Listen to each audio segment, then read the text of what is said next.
Hey, friend. How you doing? How you been? Yesterday, I told you about the things I spend money on without hesitation. So for Couch Conversation Day 17, I always have to think about the number. Let's flip the script. Let's talk about what I refuse to spend money on, no matter how much money I have, because it ain't worth a dime. Let's talk about it.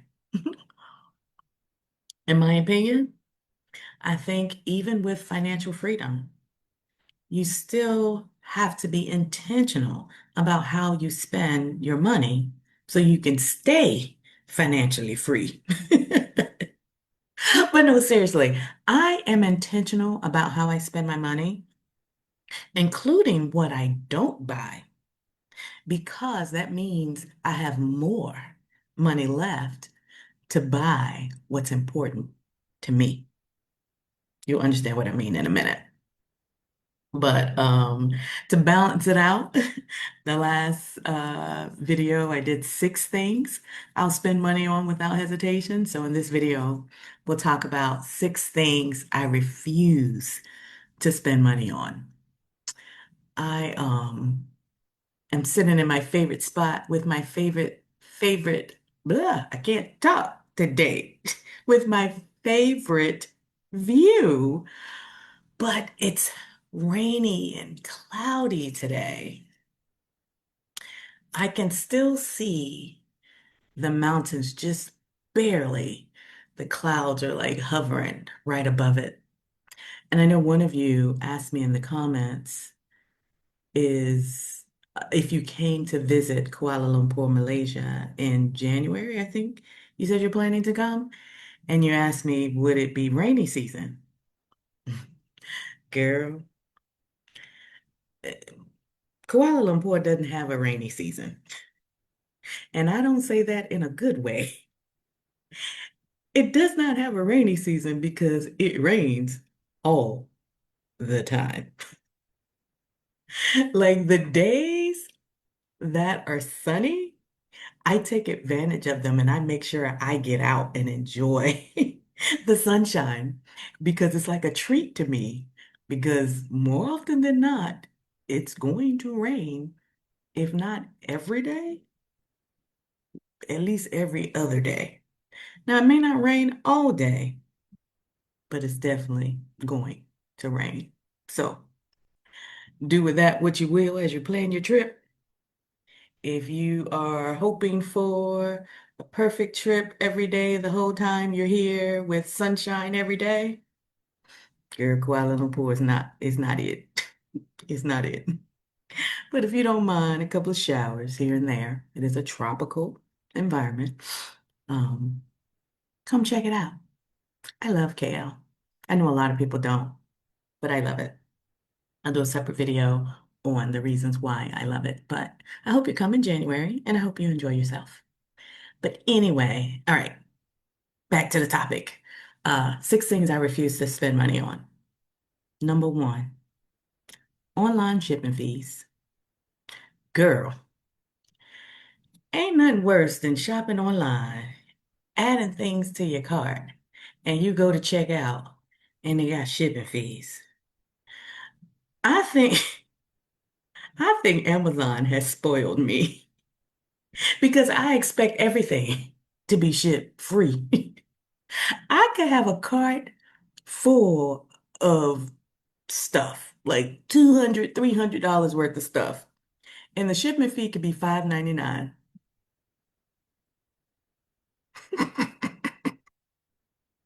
I ain't buying it.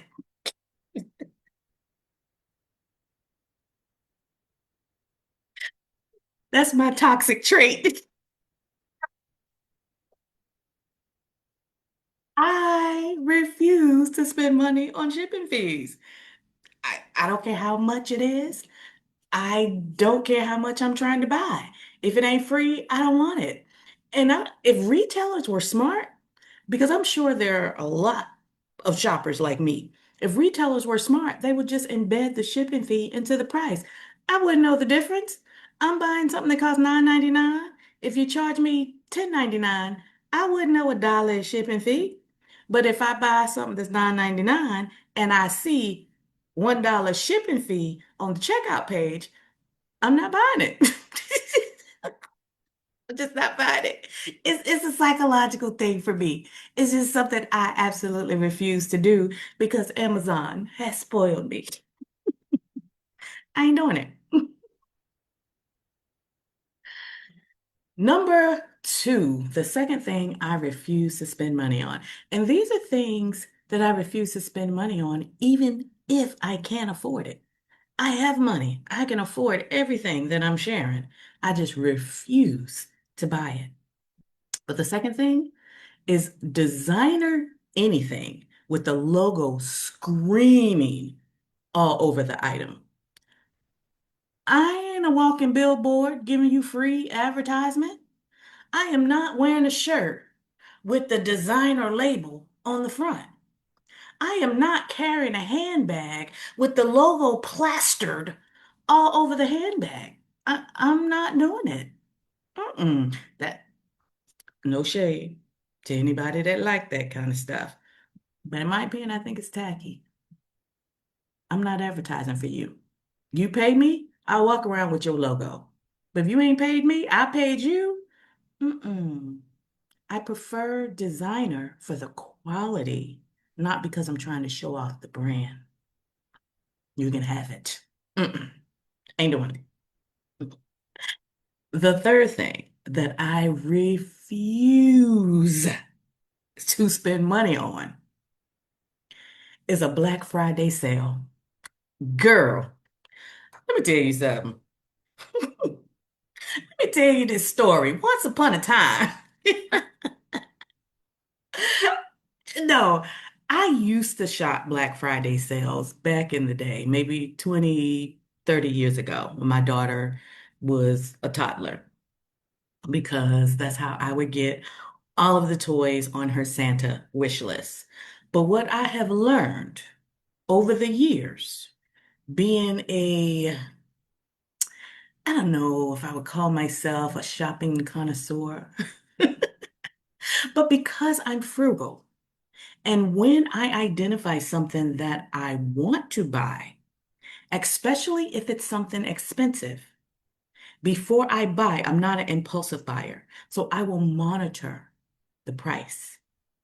And what I have learned over the years is that Black Friday is a scam. They do have what retailers call loss leaders. Like if you see Walmart or Target, I don't even know if they do this anymore, but how Walmart would sell like a 50-inch TV for like $99. And it'll be some off-brand that you ain't never heard of that was made in somebody's backyard in China. But that's what they call a loss leader. So they will have a limited inventory of loss leaders so they can advertise it to get you in the door. But of course, because it's only like 10 or 15 of them in the store, the loss leaders are going to be gone really quickly. But even if they're gone when you arrive, they know you're still going to shop. And what they do with the price of everything else is they mark it up first and then they slap a for sale sign on it and mark it 25% off, 30% off.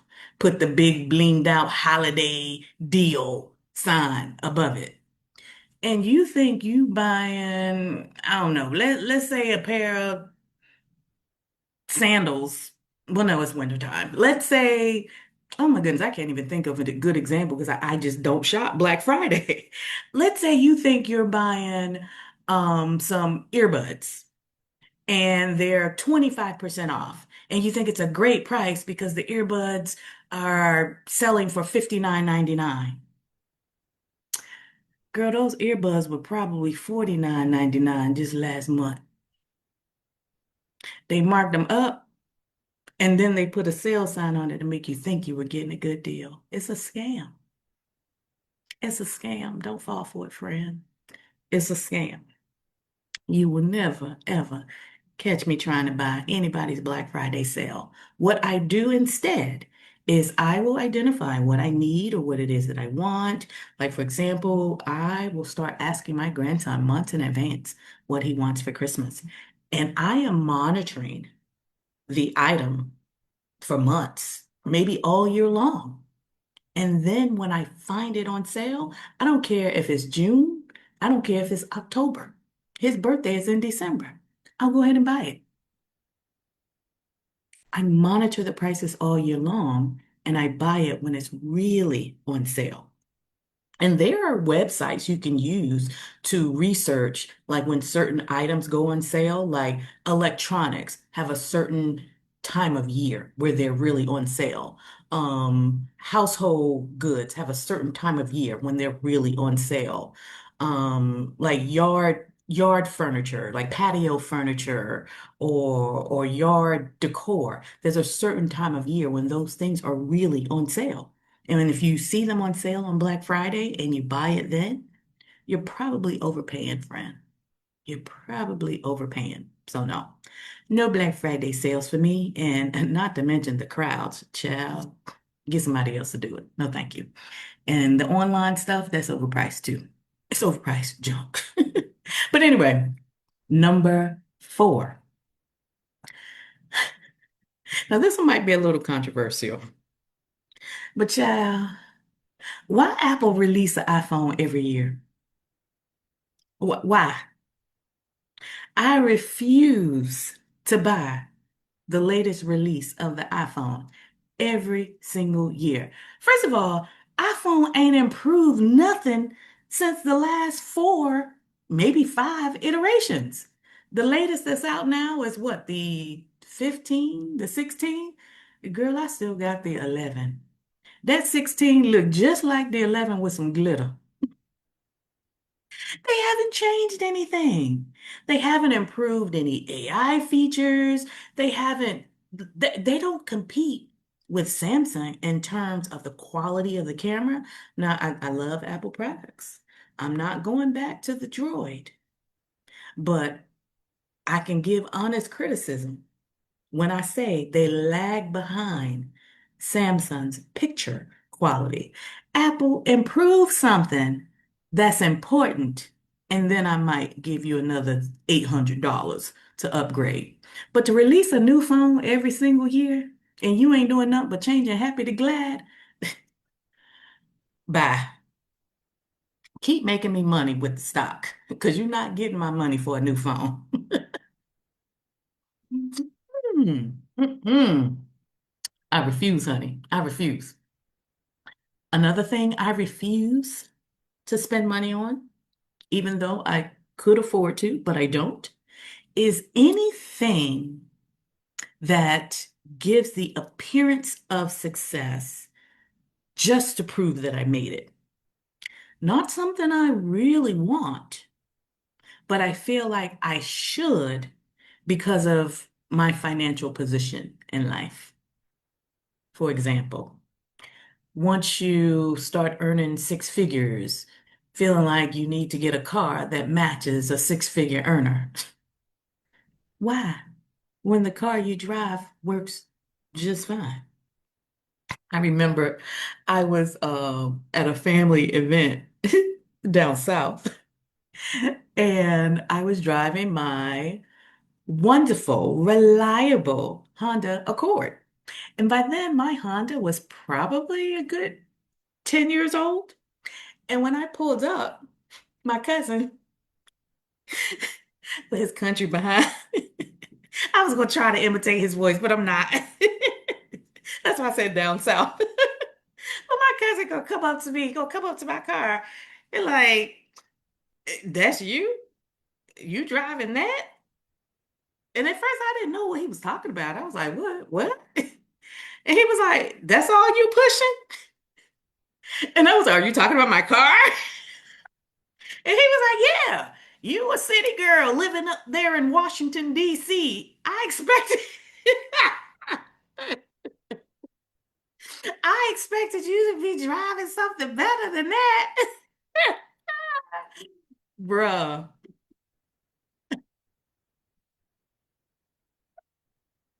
said I was not going to try to imitate his accent. And I hope he's not watching this. I know his wife watches my videos.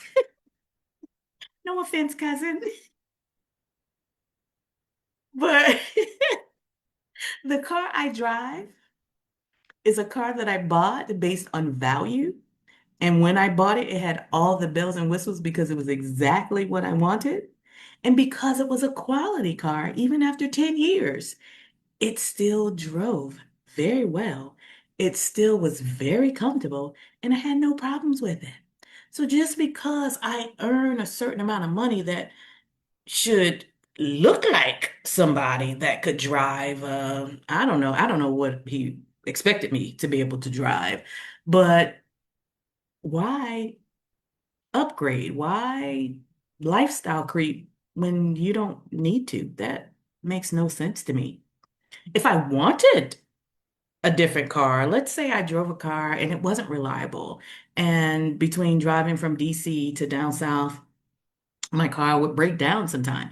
Yes, I would want a car and I would most certainly need a car. So if I'm going to upgrade, I'm going to upgrade to the best that my money can buy and the best that's also something I want. But to buy a new car just because I make more money, that doesn't make sense to me. Another thing I would never buy just for the appearance of success is a bigger house. If your family size hasn't changed, why you need a bigger house? It was just me and my daughter. When my daughter went off to college, she came back home for maybe 2 or 3 years before she left again. Why need a bigger, fancier house when it's just me? Or maybe two people in it.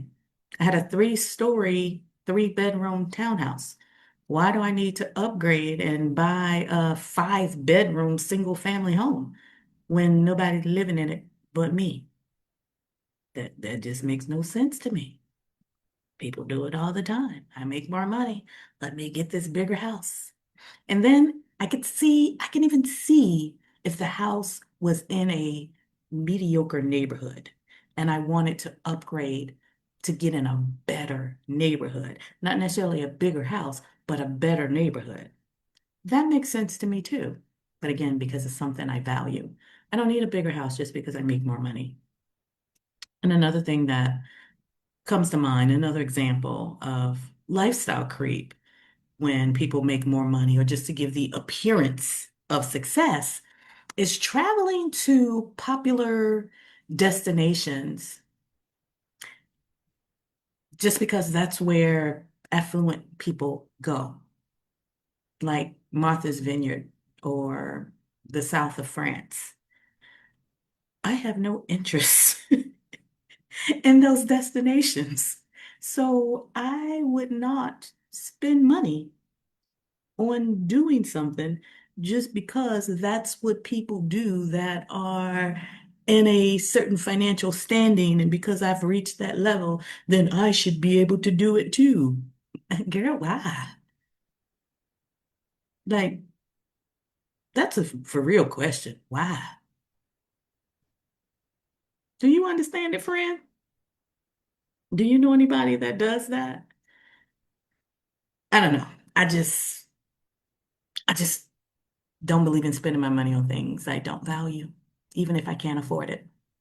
But anyway, let's move on. The last one. The last thing that I refuse, absolutely refuse to spend money on, even if I can afford it, is a financial advisor. I might ruffle some feathers. I know sometimes financial advisors be in my comments and try to tussle, but this is just my opinion, and ain't nothing you can do about it. I think most financial advisors are just insurance salesmen and they just want to sell you some insurance. And they just needed to take that test and get licensed to be able to sell insurance. So they like calling themselves a financial advisor. So they use the title for credibility. Bruh, you a salesman. Stop it. I don't care how many licenses you have. I don't care how many certifications you have. If you want to advise me about money, what's your portfolio looking like?